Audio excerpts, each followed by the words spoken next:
Assalamualaikum warahmatullahi wabarakatuh. Bismillahirrahmanirrahim. Alhamdulillahilladzi arsala rasulahu bil huda wa dinil haqq liyudhhirahu 'ala dini kullih wa kafa billahi syahida.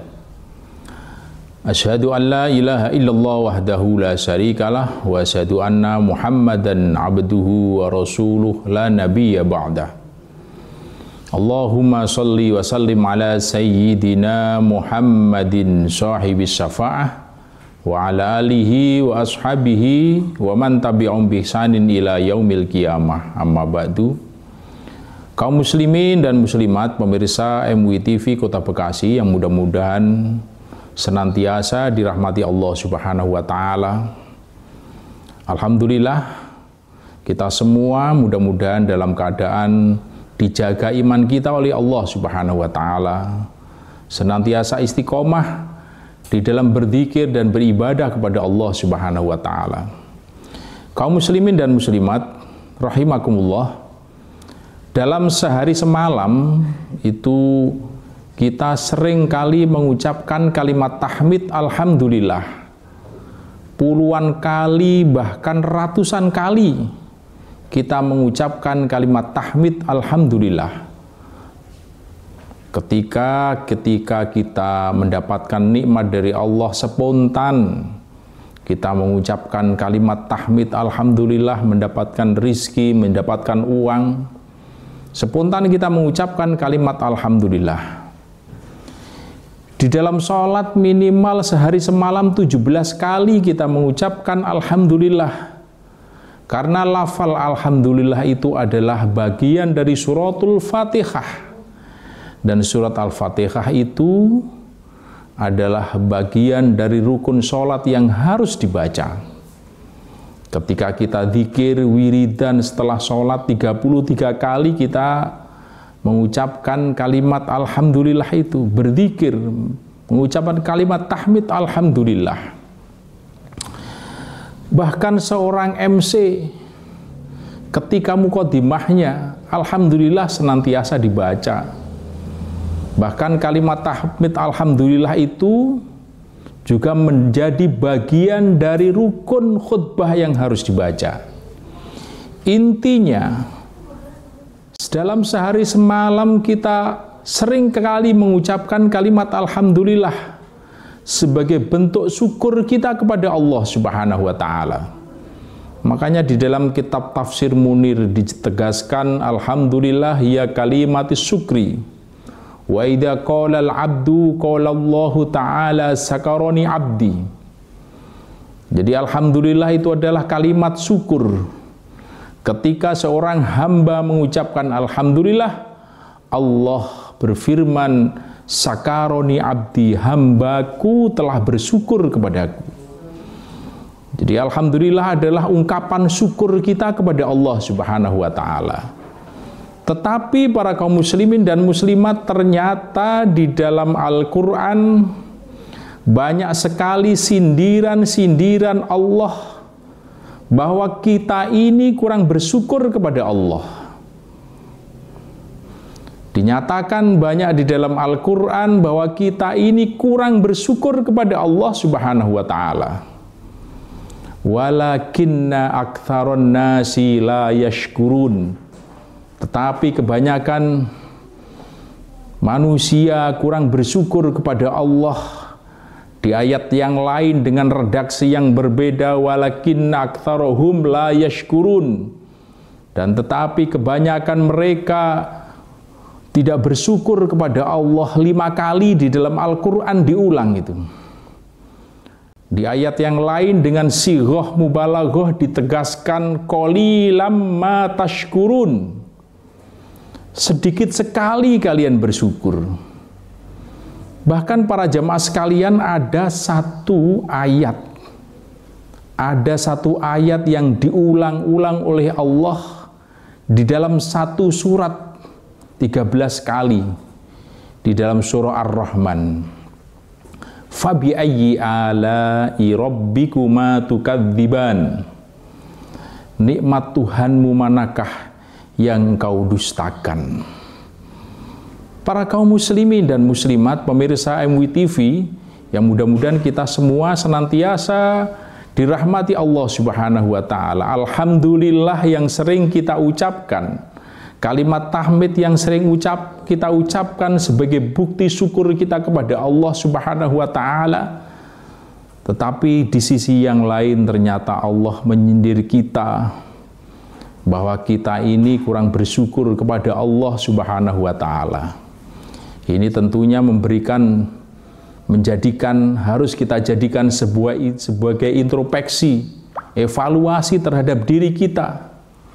Mungkin alhamdulillah yang kita baca ini hanya sekedar ucapan lisan saja, tidak diucapkan oleh hati kita, jangankan oleh hati, ketenggorokan pun mungkin juga tidak. Lafal alhamdulillah hanya spontanitas saja, refleks saja, hanya formalitas saja. Makanya banyak orang yang mengadakan syukuran tapi justru malah kurang bersyukur kepada Allah Subhanahu wa Ta'ala. Ini kaum muslimin dan muslimat. Makanya bersyukur kepada Allah tidak sebatas oleh lisan kita saja. Yang paling penting juga, yang pentingnya adalah bersyukur bil qalbi, dengan hati kita. Hati kita, jiwa kita menyatakan bahwa seluruh nikmat itu adalah datangnya dari Allah. Seluruh nikmat itu datangnya dari Allah, hanya Allah yang memberikan nikmat dan rizki. Itu harus diyakini di dalam hati. Meskipun ini sederhana, tapi kadang-kadang seseorang itu susah sekali untuk menerapkan. Contoh misalnya, orang kalau sudah mau menjelang pensiun, orang kalau sudah mau menjelang pensiun biasanya hatinya gundah gulana.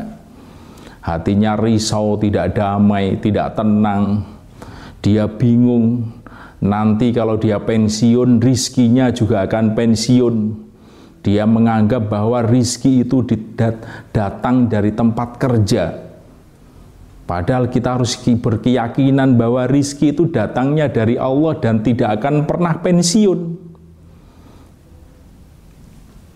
Ini penting. Banyak sekali orang yang masih risau gara-gara mau pensiun. Padahal rizki itu datang dari Allah tanpa kita duga tentunya. Ada orang mau usaha, bingung, khawatir karena banyak saingan, seolah-olah rizki itu ditentukan oleh saingan itu. Padahal rizki itu datang dari Allah tanpa harus kita ragu. Ketika kita meragukan rizki, berarti kita meragukan zat yang memberikan rizki. As-sakur rizki, as-sakur rozik. Barang siapa yang meragukan rizki, maka dia meragukan zat yang memberikan rizki, yaitu Allah Subhanahu wa Ta'ala. Dan ini kita sebagai orang yang beriman tidak boleh kita meragukan rizki dari Allah Subhanahu wa Ta'ala. Kaum muslimin dan muslimat, yang paling penting juga bersyukur kepada Allah selain bil qalbi, juga harus bil fi'li, dengan perbuatan kita, dengan tingkah laku kita. Di dalam kitab Faidur Rahman dijelaskan, wala yusrifuha illalladzina yardallahu bih. Jadi tidak menggunakan nikmat Allah kecuali hanya ingin mengharap ridha Allah Subhanahu wa Ta'ala. Seseorang diberikan kekayaan, gunakan kekayaan itu untuk mencari ridha Allah, gunakan untuk ibadah kepada Allah. Seseorang itu dikasih amanah jabatan, digunakan jabatan itu untuk ibadah kepada Allah, mencari ridha Allah, bermanfaat kepada orang lain. Seseorang diberikan umur panjang, kesehatan, tentunya disyukuri dengan bil fi'li, menggunakan nikmat kesehatan, akal sehat tentunya untuk beribadah kepada Allah Subhanahu wa Ta'ala. Para pemirsa sekalian, kembali kepada lafal alhamdulillah. Kalau kita lihat dari konteks bahasa Arab, alnya itu adalah lil istidrak, untuk menghabiskan. Jadi maknanya itu segala puji. Jadi segala puji itu adalah untuk Allah Subhanahu wa ta'ala. Ketika kita, contohnya ketika kita melihat alat yang canggih, maka kita harus punya keyakinan bahwa Allah lebih canggih dari alat yang canggih itu. Ketika kita melihat orang kaya, kita tentunya harus berkeyakinan bahwa Allah lebih kaya dari orang yang kaya itu. Orang melihat orang yang punya kekuasaan, jabatan, wewenang, kita harus berkeyakinan bahwa Allah lebih berkuasa dari orang yang punya kekuasaan itu. Kalau sudah seperti itu para jamaah sekalian, maka kita akan mendapatkan hakikat syukur yang sebenarnya. Maka bersyukur kepada Allah selain dengan bil lisani, dengan ucapan, bil qalbi, dengan hati, bil fi'li, dengan perbuatan. Insya Allah kalau kita sepenuh jiwa raga kita, zahiran wa batinan, kita bersyukur kepada Allah, maka Allah akan terus memberikan tambahan nikmat kepada kita semua. Mudah-mudahan Allah senantiasa membimbing kita semua untuk senantiasa istiqomah di dalam beribadah kepada Allah Subhanahu wa ta'ala, mencari ridho Allah Subhanahu wa ta'ala sebagai bentuk syukur kita kepada Allah Subhanahu wa ta'ala. Para pemirsa sekalian, demikian mudah-mudahan bermanfaat untuk diri saya pribadi dan para jemaah sekalian. Kurang lebihnya mohon maaf. Wallahul muwaffiq ila aqwamit thoriq. Wassalamualaikum warahmatullahi wabarakatuh.